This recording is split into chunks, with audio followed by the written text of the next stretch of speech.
I went on this there. I'm short. I could be in the short area. Where's the short side here? I gotta protect Kevin's glare.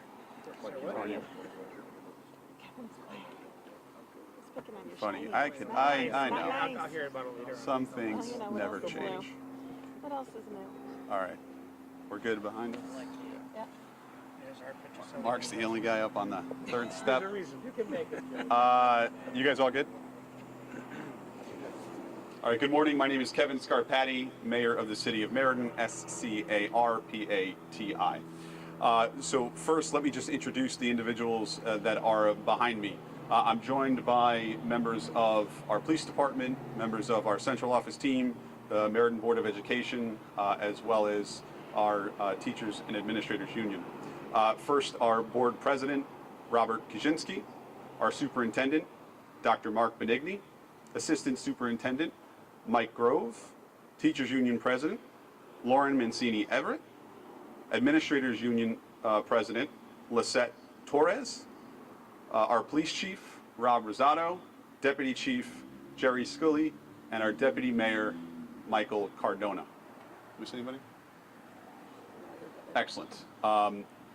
So first, let me begin. Obviously, today was a busy day in the city of Meriden. It was a busy morning for our schools, specifically with the bus driver strike that occurred early this morning.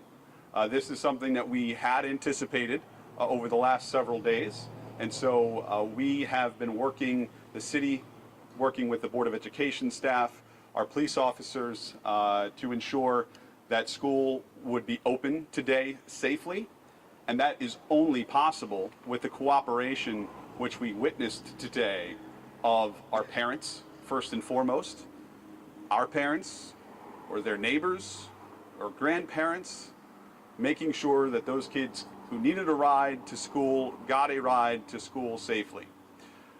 We had an overwhelming response today. We had police officers out at every single school in our district to ensure that there were no traffic issues of any significance, and that students that were getting dropped off or that were walking to school were being escorted safely, and we had no incidents to report out on that. We will have a similar police presence at each one of our schools this afternoon for dismissal as well. So parents and those that are going to be picking up, please be patient, but rest assured that we'll be on school properties to ensure that our students remain safe, because ultimately we want them to be in school learning, and that's possible because of the great work that happened today with our administrators and our teachers. They came in early to open our school buildings.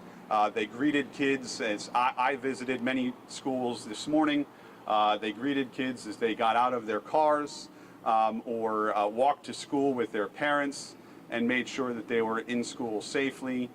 So many positive stories to talk about, but one in particular is at one of our elementary schools. There was a mother that pulled up in front of the school who had a larger SUV, and many kids got out, and they weren't just hers. They were her neighbors or friends. And she said, I'm doing this so that my neighbor can bring our kids and our neighbors' kids over to middle school. And they were doing neighborhood runs.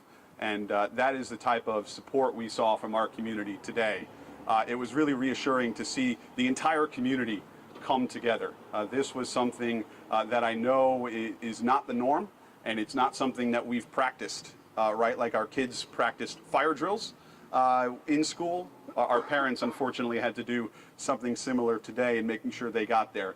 But overall, a resounding positive response, and we realized the stresses that this causes our parents in trying to get to work on time as well. A lot of working families here in Meriden. We have over 8,500 kids going to school every day in our district.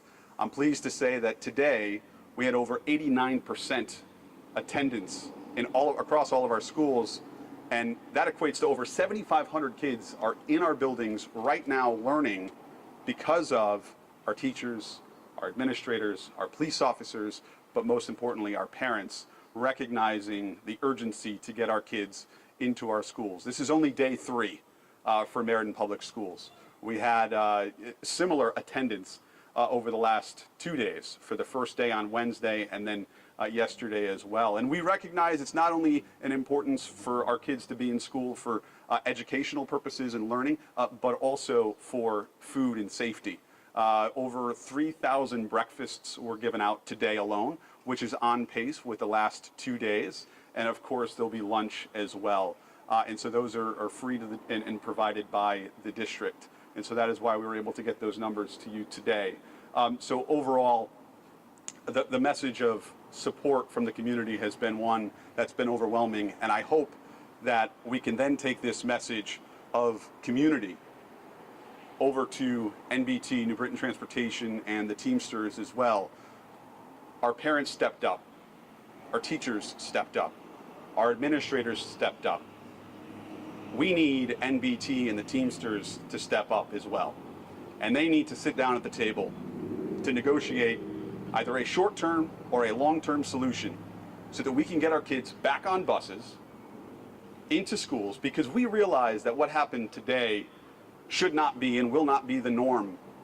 So while we do recognize that a strike is happening today and we're going into a long weekend, a holiday weekend, this is likely not going to be resolved over the weekend. So I also want to state to parents that they should expect a similar run of school on Tuesday. We expect the strike to continue probably into Tuesday. And so therefore we'll have police officers doing similar protocols at all of our schools Tuesday morning and Tuesday afternoon.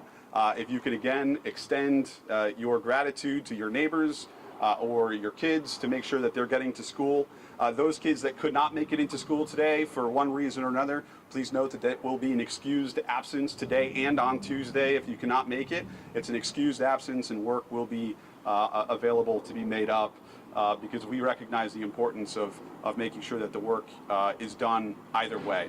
But overall, today my message is not only of thanks, but also of urgency to the union members and to NBT officials to find a deal, to get together, hash this out for our kids, for our community, because that's whose lives and whose education is at risk here. I recognize that there are a number of parties involved, and we're not here to take sides, as the city is not at the negotiating table, but if we can help, we'll be there. Let us know whatever is needed from our end. We recognize how important and critical this is to the students in our community. And so again, on behalf of the entire city of Meriden, the Board of Education, we thank the parents for stepping up, and let's hope the union members and New Britain Transportation can do the same. I am providing this message on behalf of our school district, and it is not one that goes without saying. It represents our teachers, our administrators, our police officers, and community members. So I'll be speaking on behalf of them all due to the sensitivity of the negotiations that, of course, impact each of the individuals behind me. I'm open to answering some questions at this time and just recognize that I'll be speaking on their behalf. So the questions will be pointed to me, and I'll do my best to provide an answer. But no, obviously there's ongoing negotiations, and there might be some things that either I can't speak to or won't speak to for that reason. So we'll take a few questions at this time. You mentioned schools are going to be opening earlier than they were today. They're going to be open later too, just to accommodate schedules. Is that part of the contingency plan? That's correct. So school buildings opened an hour earlier today with staff in the buildings to make sure our kids were cared for, and the same thing on the back end. They'll be open an hour later today than normal to make sure that parents can get in there and get their kids picked up. Now, if this lasts for longer than expected, is the city in a position to step in, call for some form of third party to come in to help resolve this? Will the city take any action if they are seeing that no action is being taken by the bus company? Yeah, so right now we're focused on the current situation, and the current need is to find a short-term or long-term solution with the parties involved, and that's NBT and the Teamsters. I also want to note that you may have seen some vans or buses on the roadway today, and that is for our specialized students in special needs programs. Those buses are running, and those drivers are not part of the union, which is why there was no strike that impacted them. So those students who needed the transportation the most were provided it. But to go back to the question of if this lasts for any extensive period of time, first and foremost, I hope it doesn't. I hope we have a message on Tuesday that we've found a way to get kids back on our buses next week and we can resume busing. But that's got to be our focus right now. And I don't want to speculate as to how long this could go. Hopefully it's not very long. But there's obviously there's other methods out there if that is the case. The most important thing is to find a solution and then get our kids into school safely. As you mentioned, Mayor, there is some transportation for those special ed programs. How many routes have been affected by this? Is there an estimate of students affected by this strike?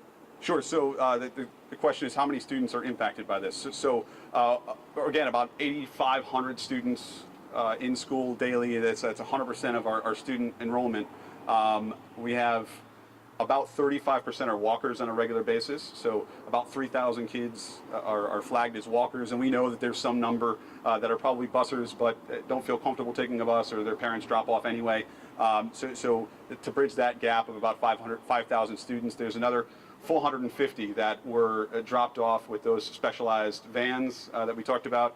And so the delta there is the number of students that would typically rely on the larger buses to get to school every day that are impacted by this. And so to see that we still have over 7,500 kids in school today learning, we realize that students that didn't normally walk to school walk today, or students that were dropped off by their parents, family member, loved one, or neighbor was also significant. When I was at Yeah, Kevin? Yeah, I'll take one question here and then I'll go to Mariana.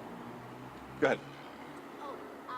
some of the bus drivers over at Connecticut mentioned something about the Board of Education talking about 36-hour limit for more negotiation. Is there anything like that? Yeah, so that is the clock begins. There's a 36-hour window that would begin once the strike began this morning, and so we hope we can, within the next 36 hours, or really by the end of the holiday weekend, continue these negotiations and discussions between Teamsters and NBT to find a solution. That would be the most critical window of time.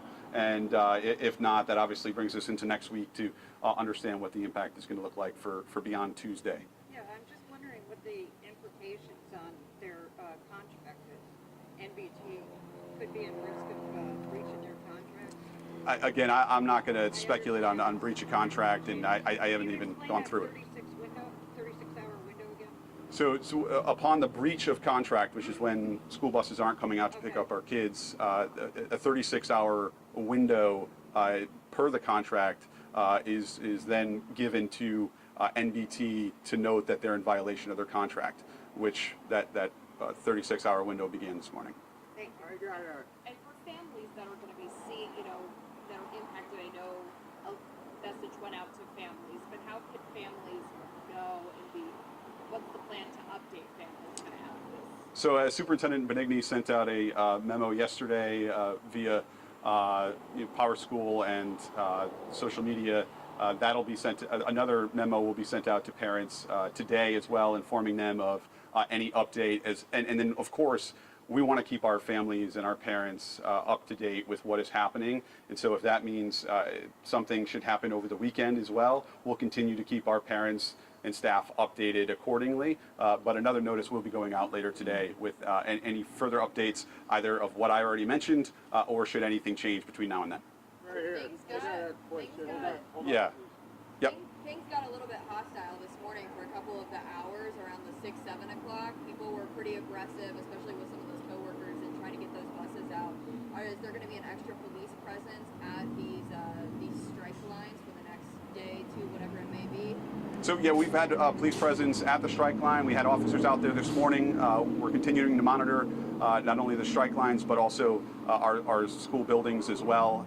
So yes, public safety is important to not only the staff, but we hope everyone can handle this professionally, and we're all adults, and ultimately the most important thing here is our kids getting back into our classroom.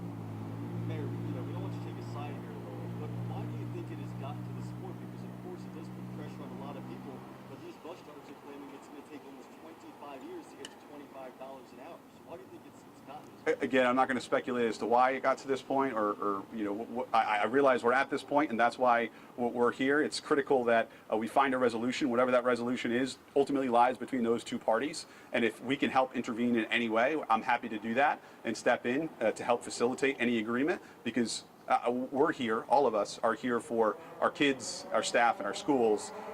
I recognize that there is a need on both sides, that we need to strike a balance, and hopefully that can be done responsibly. Just to clarify, if starting this morning, the 36-hour clock starts to go, if there's not an agreement reached within that time period, then you could be violating the contract? That's correct. And what happens after that? The negotiations will continue. So even though the contract may be breached at that point, we encourage negotiations to continue, and we assume that will continue to hopefully find either a short-term or a longer-term solution. Just because the contract is breached, that doesn't mean that we aren't going to hopefully find a solution very quickly. If there are no other media questions, sir, go ahead. If you're going to give them $35 an hour, that's what they're entitled to more. You got to pay them to strike within right away. They want more money. They got a responsibility of the youngsters to make sure they get there. You people don't want to pay these drivers. So, Mr. Petroselli, No, first Mr. and foremost, Petroselli, pay them more money. First and foremost, this is a media briefing. Media my Aunt Tilly. Pay them more Secondly, money. again, to And then they'll distinguish, strike Mr. away. Petroselli, thank you. This is to distinguish the fact these are not city employees. This is not a city contract. These are direct negotiations with us. This is a contract between New Britain Transportation and the Teamsters Union. So that is where the negotiations have been happening, and hopefully will continue to happen. Yeah, just a question for school officials. In talking to parents and neighbors who dropped off the students this morning, a lot of them are trying to access information beyond Parent Square. I mean, a lot of them can't get on it, but they want to know what time is pickup, and they were told they could find it on Parent Square, but they don't have access to that. So is there a broader way to access information to the general public for these people who are substitute driving? So again, I'll be speaking on behalf of school officials, but Mary Ellen, odd that you're asking the question, because first I hope the Record Journal will help get this information out. Yeah. And so we rely on our media sources and partners, such as the Record Journal and all of you here today, to help educate and inform our residents and parents as to what's happening. But yes, so we also have Tony with us, who's going to help and has been helping push this message out. So whether it's through Parent Square, whether it's through social media, it's on the district website, meridenk12.org.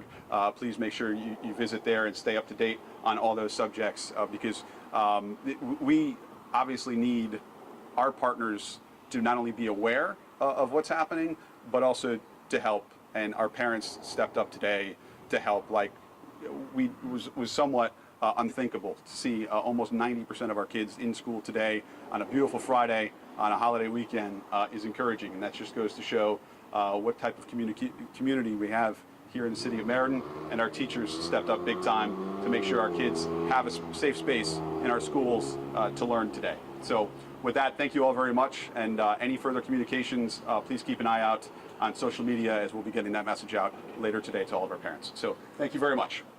Thank you. Well done, Mr. Mayor. Thank you. You guys.